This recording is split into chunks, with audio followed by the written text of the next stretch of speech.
Saya kan udah.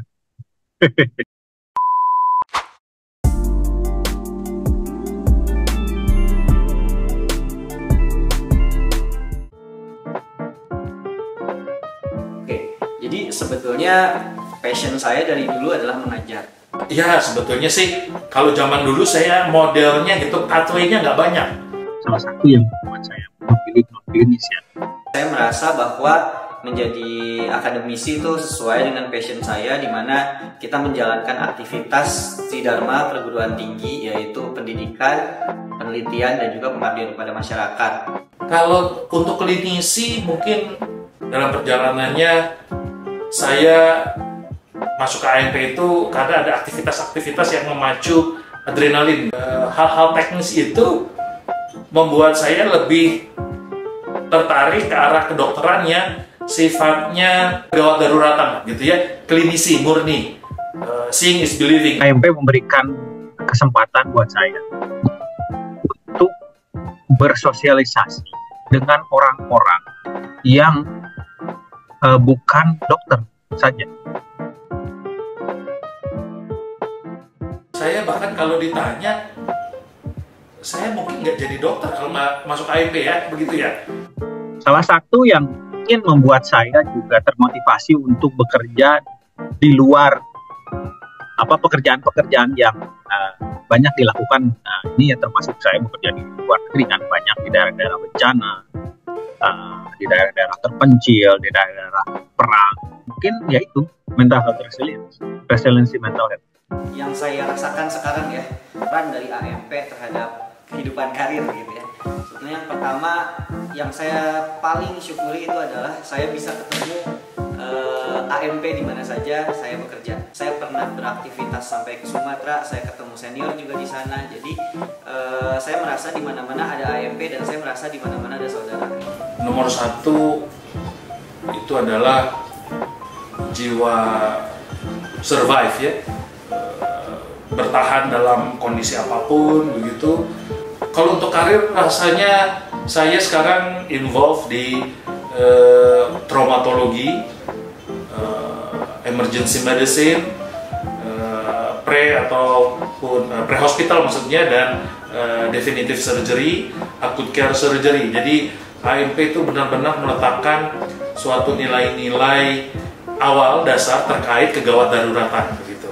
Karena dulu kita awal-awal dari AMP itu kita suka diajakin untuk banmed begitu ya, banmed, kita melihat di lapangan, kadang-kadang nggak sesuai teori.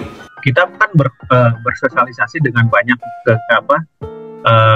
mahasiswa-mahasiswa dari pecinta alam yang lain, dan dengan Wanadri, dengan para penggiat kebencanaan. Saya terekspos dengan kegiatan-kegiatan itu, bahwa ternyata ada alternatif-alternatif lain yang sebenarnya mungkin bisa dilakukan atau bisa dikerjakan selain menjadi dokter yang praktek di klinik atau di rumah sakit. Value yang saya pegang dari sekarang adalah jiwa korsa itu ya. Dahulu gitu adalah yang kita cari ada suatu rumah begitu ya, rumah kembali. Kita terbang sejauh apapun, kita berkarir setinggi apapun, kita akan selalu melihat rumah kita di AMP gitu. Di AMP saya bisa mendapatkan sesuatu yang baru gitu ya. Salah satunya adalah bagaimana membangun hubungan interpersonal dengan orang lain. Di situ saya bisa mendapatkan hal yang baru di luar dari sekedar teori keilmuan kedokteran. Intinya begini, salah satu yang memang dibutuhkan dalam dunia pekerjaan adalah kompetensi soft skill yang mumpuni.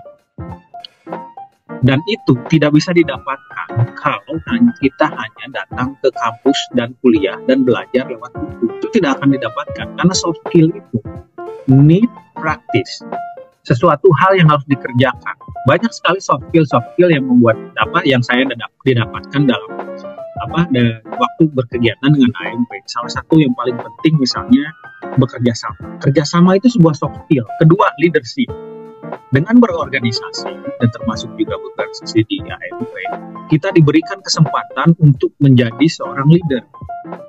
Kerjasama, leadership, networking skill, dengan berorganisasi, skill-skill kompetensi untuk bersosialisasi, melakukan membuat sebuah network di luar, bukan hanya di dalam kampus saja, tetapi di luar kampus itu dilatih sejak dini, sehingga sampai sekarang itu jadi modal dasar saya untuk bekerja di dimanapun ya, termasuk di sekarang saya bekerja di lembaga internasional. AMP ini membuat saya memiliki bekal gitu ya, membuat saya memiliki bekal untuk mengembangkan keahlian saya ya, percaya diri, kemudian juga berkomunikasi, membangun relasi, itu yang diajarkan oleh AMP.